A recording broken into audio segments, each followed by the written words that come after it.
अस्सलाम वालेकुम नाजरीन, आप देख रहे हैं गुलिस्तान न्यूज़ और प्रोग्राम न्यूज़ एट 6 के साथ मैं हूं आपका मेज़बान इदरीस फलाही। नाजरीन, इस खास प्रोग्राम में 6 बड़ी खबरों पर नजर डालते हैं कि करके आप तक पहुंचाएंगे जम्मू कश्मीर की बड़ी खबरें, उसके साथ साथ मुल्क की बड़ी खबरें और उसके बाद मशरिक वस्ता या दुनिया भर की बड़ी खबरों पर भी नजर डालते हैं। लेकिन सबसे पहले बात जब करेंगे जम्मू कश्मीर के अंदर सियासी उथल पुथल देखने को मिल रहा है और इस बीच में आपको बता दें जम्मू कश्मीर में सियासी वार पलटवार जारी हो गया है।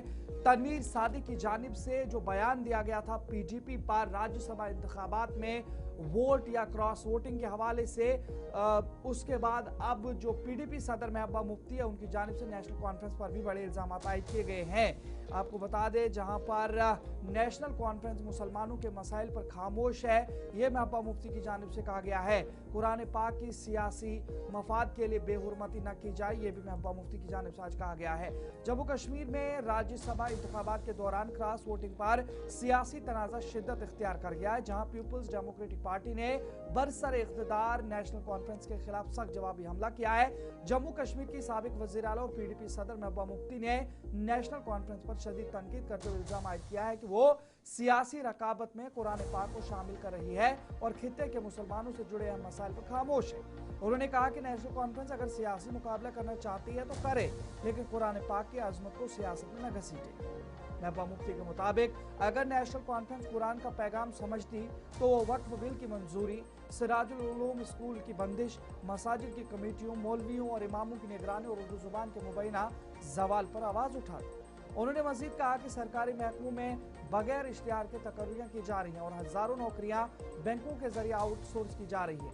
महबूबा मुफ्ती ने मंशियात फरोशों और अस्किरत पसंदों के हमदर्दों के खिलाफ कार्रवाई के नाम पर घरों की मिसमारी और सरकारी मुलाजमीन की बरतरफी पर भी नेशनल कॉन्फ्रेंस को तनकीद का निशाना बनाया और कहा कि अपनी नाकामियों को छुपाने के लिए कुरान पाक को सियासत में इस्तेमाल न किया जाए।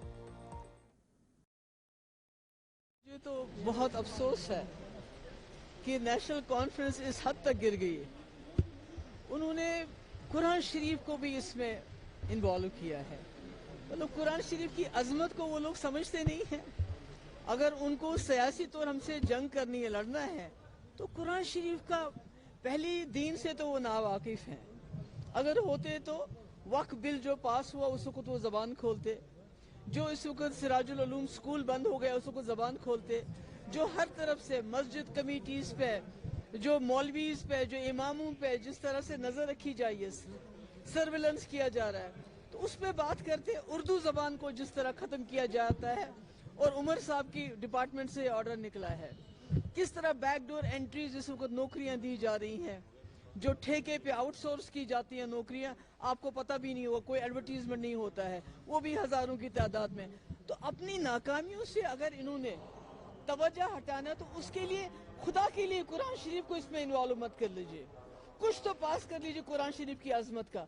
अब कुरान शरीफ की भी बात करते हैं ये, तो मुझे लगता है कि 2 साल के अंदर अंदर जो नेशनल कॉन्फ्रेंस से लोग मुतनफिर हो गए हैं, गुस्सा हो गए हैं इनकी नाकामियों की वजह से, इनकी खामोशियों की वजह से। आज ड्रग्स पेडलर के नाम पे लोगों के मकान गिराए जा रहे हैं, उससे पहले मिलिटेंट्स के साथ सिंपैथाइजर उसके नाम गिराए जा, उससे पहले घास चराई। ये तो तमाशा बीन है। मुलाजमों को सरकारी नौकरियों से निकाला जा रहा है, ये तमाशा देख रहे हैं। ओपन मेरिट के नौजवान इस वक्त मुसीबत में हैं, ये तमाशा देख रहे हैं। तो इनकी अपनी नाकामियां छुपाने के लिए ये कहें हमसे झगड़ा करें, हम पे इल्जाम लगाएं, पर खुदा के लिए कुरान शरीफ की अजमत को इसमें इन्वॉल्व न। नजरीन, जहां पर एक तरफ से पीडीपी की जानिब से इस तरीके से अब वार पलटवार के सिलसिले में जवाब दिया गया है, लेकिन वहीं पर वज़ीर आला उमर अब्दुल्ला ने आज क्या कुछ इन तमाम चीज़ों के हवाले से कहा है। आपको बता दें वज़ीर आला उमर अब्दुल्ला गुलमर्ग और टंगमर्ग के दौरे पर थे, वहां पे कई कामों का उन्होंने इफ्तिताह किया है, लेकिन उसके बाद जब मीडिया से बात की तो वज़ीर आला उमर अब्दुल्ला का पीडीपी पर जवाबी वार हुआ है। क्रॉस वोटिंग मामला उठाया गया, पीडीपी शक के दायरे में आई। उनकी जानिब से कहा गया है कि आरटीआई की रिपोर्ट जब आई है उसके बाद पीडीपी पर शक का दायरा बढ़ गया। हुकूमत किसी दबाव में नहीं है, वज़ीर आला उमर अब्दुल्ला ने इस बात की भी तस्दीक की है और एमएलएस की वफादारी बरकरार है। हुकूमत के साथ जो अफवाहें फैलाई जा रही हैं उनको उन्होंने मुस्तरद किया है। वज़ीर आला उमर अब्दुल्ला ने पीडीपी की जानिब से आए इल्जामात का जवाब देते हुए वाज़ेह किया है कि उनकी हुकूमत किसी भी जमात के दबाव पर न बयान देती है और न ही खामोश रहती है, बल्कि जहां मुनासिब समझती है वहीं मौक़िफ़ इख्तियार करती है। उन्होंने कहा कि राज्यसभा इंतखाबात में क्रॉस वोटिंग से मुतालिक आरटीआई रिपोर्ट सामने आने के बाद पीडीपी खुद शक के दायरे में आ गई है। वज़ीर आला उमर अब्दुल्ला ने इन खबरों को भी मुस्तरद किया कि उनके अरकान असेंबली किसी दूसरी जमात में शामिल होने जा रहे और इसे महज सियासी अफवाह करार दिया। उनका कहना था कि अगर ऐसा वाकई होता तो वो मुख्तलिफ इलाकों में जाकर तरक्याती मनसूबों का इफ्तिताह न कर रहे होते, बल्कि अभी एमएलए को समझा रहे होते। किसी दूसरी तंजीम के कहने के मुताबिक जो है अपना काम नहीं करता। मुझे जब कुछ कहना होता है मैं कहता हूँ, ना मैं खामोश हूँ ना मेरी हुकूमत खामोश है। जहाँ जहाँ मुद्दे आते हैं जिन पर हमें बोलना होता है हम बोलते हैं, या तो हुकूमत की तरफ से या तंजीम की तरफ से। सर रूमर्स आ रही है कि ऑपरेशन जो है वो लीव कर रहे हैं नेशनल कॉन्फ्रेंस को, क्या सदाकत है इसमें सर? आपको लगता है कि अगर कुछ एमएलए जो हैं वो छोड़ के जाने की तैयारी कर रहे होते तो मैं यहाँ इन फंक्शनों में बैठा होता? बेबुनियाद बात है। ये वही लोग हैं जिन्होंने बीजेपी के कहने के मुताबिक जो है राज्यसभा में इलेक्शन में बीजेपी की मदद की, और ये अब हम नहीं कह रहे, ये राइट टू इंफॉर्मेशन के तहत साबित हुआ। नेशनल कॉन्फ्रेंस में कोई ऐसा एमएलए नहीं है जो तंजीम को छोड़ के बीजेपी की मदद करने के लिए निकलेगा।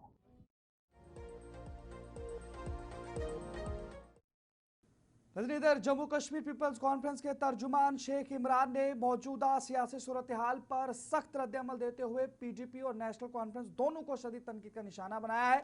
उन्होंने कहा कि आज की सियासत एक कलील मुद्दती खेल बनकर रह गई है और दोनों जमातों ने जमात इस्लाम पर पाबंदी जैसे मामलात को भी बच्चों के खेल की तरह इस्तेमाल किया था। उन्होंने याद दिलाया कि 2014 में पीडीपी ने बीजेपी के साथ हुकूमत बनाई थी, इसलिए अब उर्दू या सिराजुल उलूम जैसे मामलात पर हमें लेक्चर न दिया जाए। शेख इमरान ने पार्लिमानी इंतखाबात का हवाला देते हुए सवाल उठाया कि वो 8 वोट कहां से आए जिनकी बदौलत बीजेपी ने नशिस्त जीती, जबकि नेशनल कॉन्फ्रेंस पहले से ये सीट कांग्रेस को देने को भी तैयार नहीं थी। उन्होंने मजीद सवाल किया कि नेशनल कॉन्फ्रेंस ने पीडीपी को क्यों इतला नहीं दी और पोलिंग एजेंट्स क्यों मौजूद नहीं थे, और भी कई सवाल उठाए। क्या कुछ कहा, जरा सुनते हैं। लेकिन जैसे सजाद गनी लोन साहब ने बोला, रिबेल ऑन रेंट, ये किराए के रिबेल्स हैं जो 5 साल एक दिल्ली के खिलाफ बोलता है और दूसरा गोद में बैठता है और फिर दूसरा दिल्ली की गोद में बैठता है और 5 साल दिल्ली के खिलाफ। रिबेल, किराए के रिबेल हैं ये। मुझे ये बात समझ नहीं आता है कि आप मीडिया क्यों चुप हैं, आप सवाल क्यों नहीं करते इनसे कि 2014 में वोट मांगे गए बीजेपी के खिलाफ और जो ही मेजॉरिटी आई पीडीपी के पास, उन्होंने सरकार बीजेपी के साथ बनाई। मसला डाइवर्जन का नहीं है, मसला आप हमें उर्दू मत बताइए, आप सिराजुल उलूम मत बताइए, हम लोग समझते हैं। हम किन मरहलों से गुजर रहे हैं वो हम जानते हैं, हमें यह बताइए। सजाद गनी लोन साहब ने एब्सटेन किया और इस बात पे एब्सटेन राज्यसभा का वोट किया कि हमारे लिए बीजेपी और एनसी और पीडीपी में कोई फर्क नहीं, चाहे आप पीएसए ले लीजिए, चाहे आप किलिंग्स ले लीजिए, जेलिंग्स ले लीजिए, पैलेट ले लीजिए, कब्रिस्तान ले लीजिए, हर किसी के स्कोर में हम लोगों के लिए ये एक है। उन्होंने बोला क्वेश्चन डज नॉट अराइज। अगर कांग्रेस का कैंडिडेट होता तो हम जरूर वोट डालते, लेकिन चूंकि कैंडिडेट बीजेपी का या एनसी का था, उन्होंने वाजिया कर दिया और हमने एब्सटेन किया। पीडीपी वालों ने वोट डाला, नेशनल कॉन्फ्रेंस ने वोट डाला, बीजेपी ने डाला, कांग्रेस ने डाला। हमारा सवाल है 8 वोट जो आए वो कहां से आए? अब चूंकि इन दोनों तंजीमों को यह पता नहीं था कि आरटीआई के जरिए इंफॉर्मेशन निकलेगी, इस वजह से ये समझते हैं कि हम एक दूसरे के ऊपर चढ़ाएं। मुझे बताइए, जो ये सीट बीजेपी ने जीती है, क्या ये सीट कांग्रेस को नहीं दे रहा था नेशनल कॉन्फ्रेंस को? तो क्या बदनीति पहले से थी? देखिए, मैं नेशनल कॉन्फ्रेंस को और पीडीपी के तमाम लोगों से यह कहना चाहता हूं, ये गुड्डा गुड्डी का खेल खेलना बंद कर दीजिए। अब क्या बेचोगे? हमारी गर्दनें, हमारे सर, हमारी जमीनें 370 35A हर किसी चीज को बेच गए। अब क्या करने निकले हो? कब्रिस्तान भी आबाद हो गए आप लोगों के दौर पे। बीजेपी भी इसी चीज में मुलवस है। वो भी, जो दिल्ली में सरकार होती है, ये दो रिबेल्स ऑन रेंट उनके किराए पर होते हैं, चाहे कुर्सी पे या किसी और चीज पे, वो हमें नहीं पता। तो चले नाज़रीन, आगे बढ़ जाएंगे। वहीं पर बात जरा उन मुहाजिरीन के हवाले से भी करेंगे जिनका मसला जम्मू कश्मीर के अंदर बना है। अभी तक वो मसला हल नहीं हो पाया है और आज एक बार फिर से वो लोग एहतजाज पे हैं। बात कश्मीरी पंडितों के हवाले से करेंगे और आपको बता दें, जहां पर इस हवाले से कश्मीरी पंडितों का जम्मू में एक शदीद एहतजाज हुआ है। NFSA के खिलाफ नारेबाजी की गई है।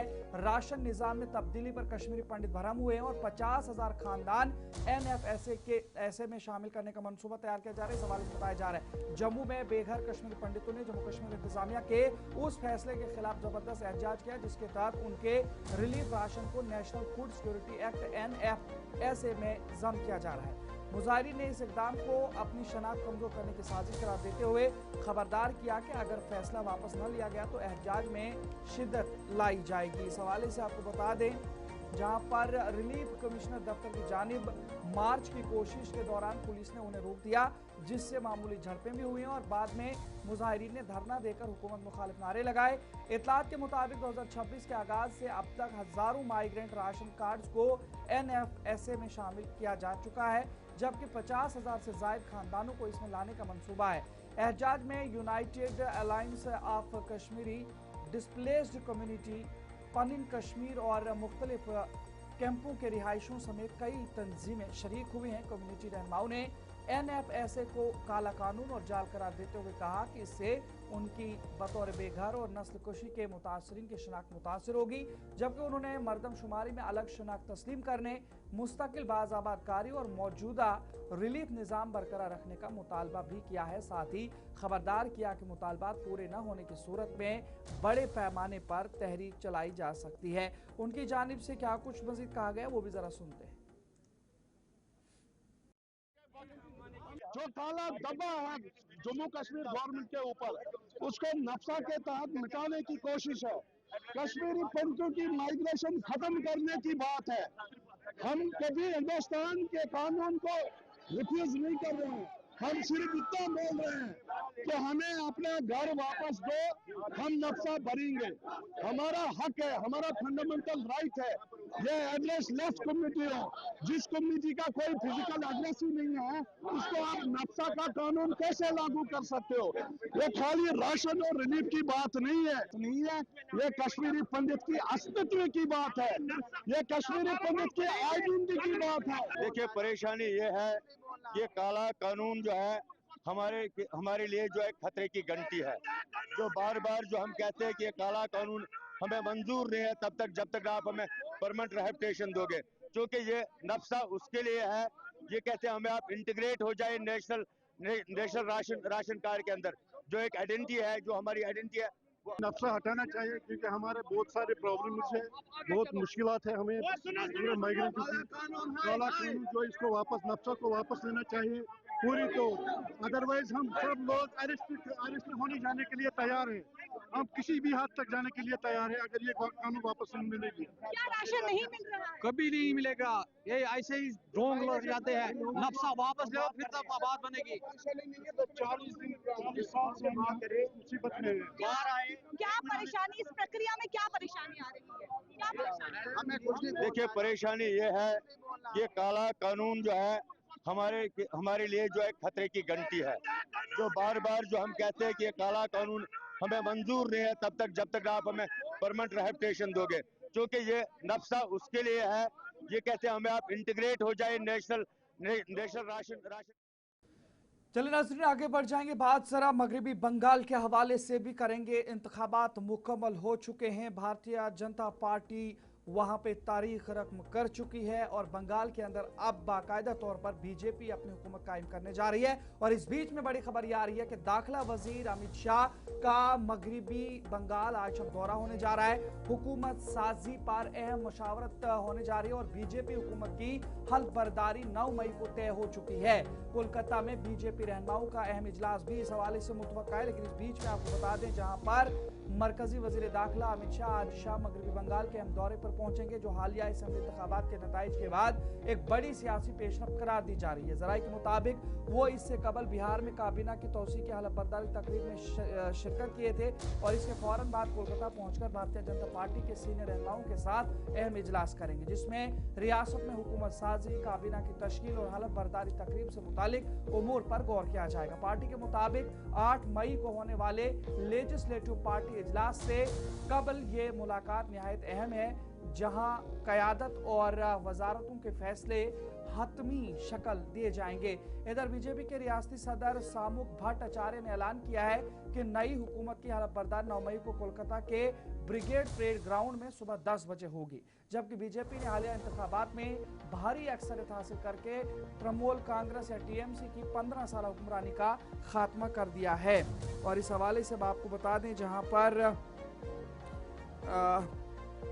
मगरबी बंगाल के हवाले से जब हम बात करेंगे तो इस हवाले से आपको बता दें, जहां पर शुभेंदु अधिकारी और दिलीप घोष 2 ऐसे नाम हैं, उनके अलावा भी कुछ नाम हैं जिनके हवाले से ये बताया जा रहा है कि इन दोनों में से ही किसी एक को वजीर आला के ओहदे पर बिठाया जा सकता है बीजेपी की तरफ से, और सबसे ज़्यादा चांसेस शुभेंदु अधिकारी के बताए जा रहे हैं।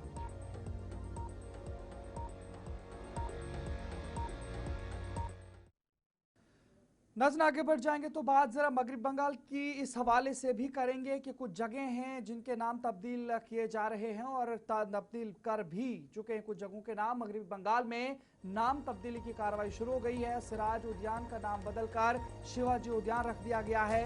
बेरखपुर के तारीखी पार्क की नई शिनाख्त देखने को मिली है और सियासी बहस भी तेज हो गई है मगरबी बंगाल के अंदर। मगरबी बंगाल में नाम की तब्दीली पर मिला जुला रद्द अमल भी लोगों की तरफ से देखने को मिला है, जहां पर मगरबी बंगाल से एक अहम खबर सामने आई है, जहां सिराज उद्यान का नाम तब्दील करके अब शिवाजी उद्यान रख दिया गया है। ये वही पार्क है जिसका नाम मगरबी बंगाल के आखिरी आज़ाद नवाब सराजुद्दौला के नाम पर रखा गया था, जिन्होंने बरतानी तसल्लुत के खिलाफ जदोजहद की थी। नाम की तब्दीली के इस फैसले पर मकामी सतह पर मुख्तलिफ रद्दअमल सामने आ रहे। कुछ हल्के इसे तारीखी वर्षे की तब्दीली करार दे रहे हैं, जबकि कुछ इसे इंतजामी फैसला करार देते हैं। ये मामला अब सियासी और समाजी बहस का हिस्सा बनता जा रहा है। बेरपुर में तारीखी पार्क सिराज उद्यान अब शिवाजी उद्यान के नाम से जाना जाएगा।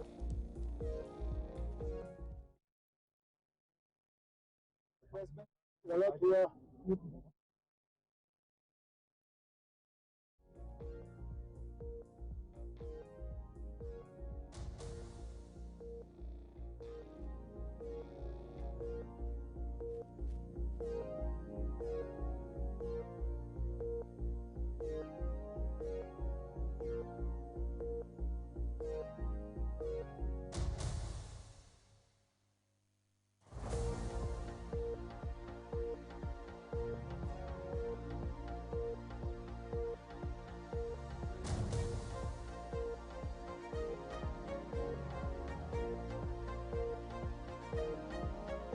ये मगरबी बंगाल के हवाले से हम आपको बता रहे हैं, ये तस्वीरें आप देख सकते हैं वहाँ पे। और मगरबी बंगाल में नाम तब्दीली की कार्रवाई शुरू हो गई है। सिराज उद्यान का नाम अब तब्दील करके शिवाजी उद्यान रख दिया गया है। ये तस्वीरें आप थोड़ा सा देख सकते हैं।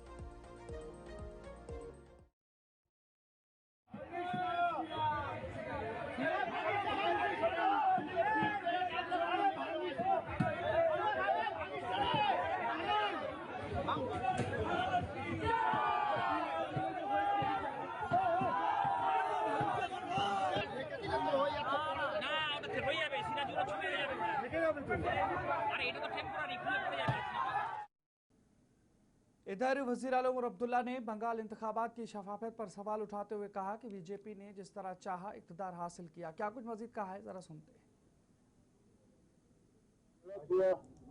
इस बात से कोई इनकार नहीं कर सकता।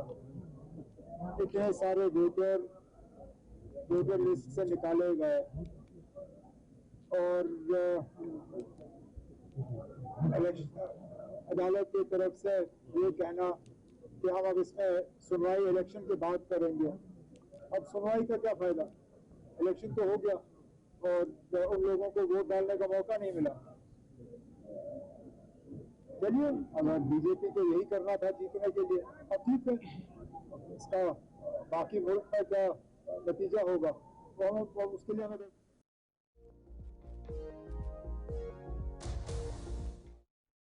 नजर आगे बढ़ जाएंगे तो बात जरा मशरिक वुस्ता और खासकर ईरान की करेंगे, क्योंकि ईरान के जो वजीर खारजा है अब्बास अराक्ची वो चाइना के दौरे पर हैं। चाइना में क्या कुछ उनकी जानिब से आज किया गया है वो भी आपको जरा बताएंगे, जहां पर चीन का फौरी जंगबंदी का मुतालबा दोहराया गया है। जो मुलाकात हुई ईरान से अहम मुज़ाकरात हुए हैं और बीजिंग में चीन ईरान मुलाकात होने के बाद कशीदगी कम करने पर जोर दिया गया है।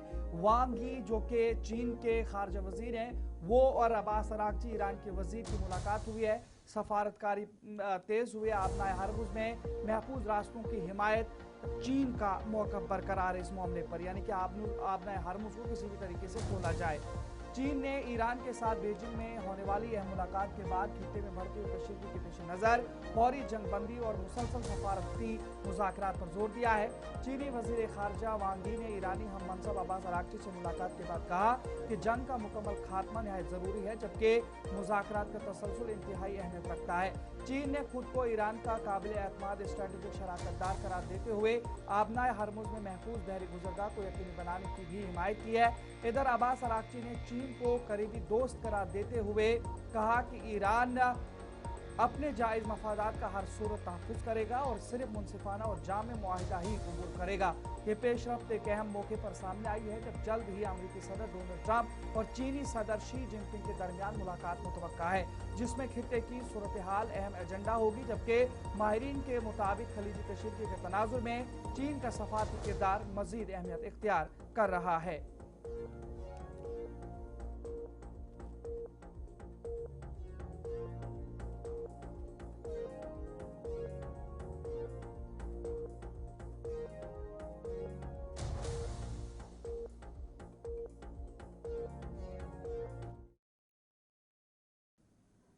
तो चले नाजरीन, फिलहाल न्यूज़ एट 6 में इतना ही। अपने मेज़बान इदरीस फलाही को इजाज़त दीजिए। देखते रहिए गुलिस्तान न्यूज़। अल्लाह निगहबान।